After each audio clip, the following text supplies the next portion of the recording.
असुर को मारने के लिए जाते हैं। चले, पार्वती जी ने रोका कार्तिकेय को कि षडानंद थोड़ा रुक जाइए।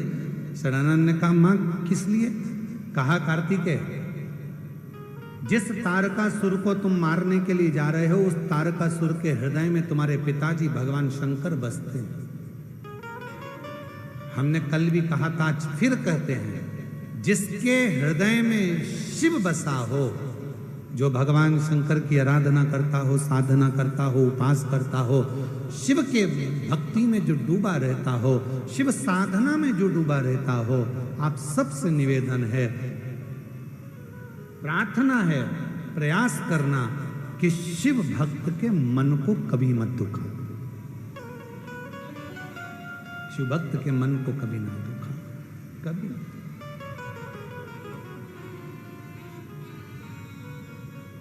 महाराज, जब हम आराधना करते हैं, साधना करते हैं, भक्ति करते हैं, भजन करते हैं, स्मरण करते हैं, तो इस बात का हमको स्मरण करना चाहिए। और हम तो संपूर्ण क्षेत्रवासियों से हम क्यों कहते हैं, कर का संवाद कर रहा है, तारकासुर को तुम मारने के लिए तो जा रहे हो, पर तारकासुर के हृदय में शिव बसे, भगवान शंकर बसे। तुम तारकासुर का संहार करो, मना नहीं है क्योंकि असुर है, पर इतना याद रखना कि तारकासुर के हृदय में बाण ना लगे, उसका दिल ना दुखाया जाए, हृदय ना दुखाया। ठीक है, गए षडानंद कार्तिकेय जी महाराज, और षडानंद कार्तिकेय जी महाराज का तारकासुर के साथ में युद्ध प्रारंभ हुआ। शंभु शंभु शंभु, तारकासुर के साथ में युद्ध प्रारंभ हुआ। और जैसे ही तारकासुर के साथ में युद्ध प्रारंभ हुआ, बाण पर बाण छोड़े गए, पर हृदय में नहीं, हृदय में। आखिरी में तारकासुर के प्राण चले गए, प्राण चले। एक बड़ी सुंदर सा बात आती है, हम फिर निवेदन करेंगे कि जिसके शरीर में अगर कोई बहुत बड़ा रोग आ जाता है, कोई बहुत बड़ी बीमारी अगर शरीर में लग जाती है, कोई रोग लग गया, कोई बीमारी लग गई, कोई बहुत बड़ा रोग आ गया, बीमारी आ गई, डॉक्टर को दिखाओ, जांच भी कराओ, हॉस्पिटल भी जाओ,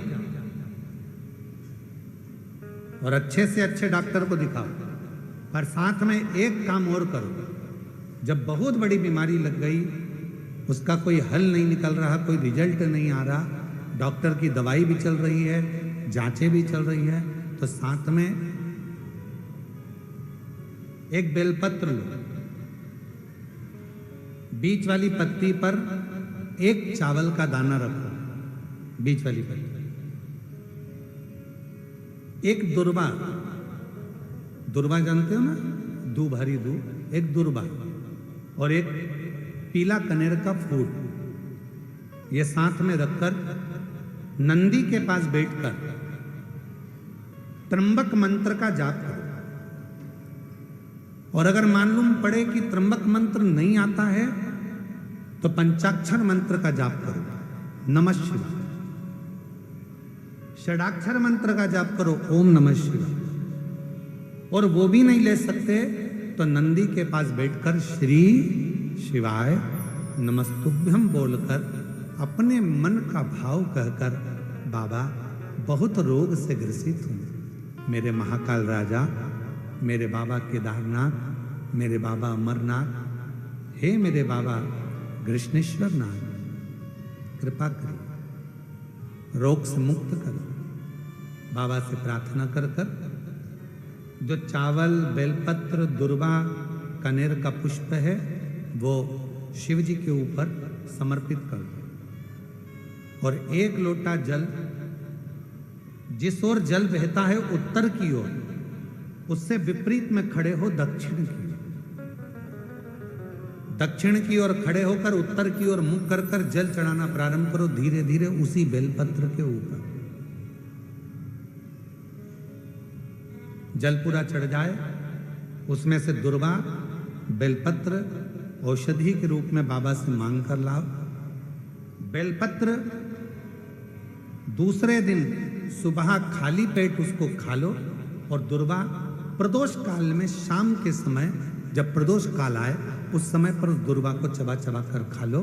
धीरे धीरे धीरे धीरे रोग का निवारण होने लगेगा और तुम्हें दवाई लगने लगेगी, औषधि लगने लगेगी।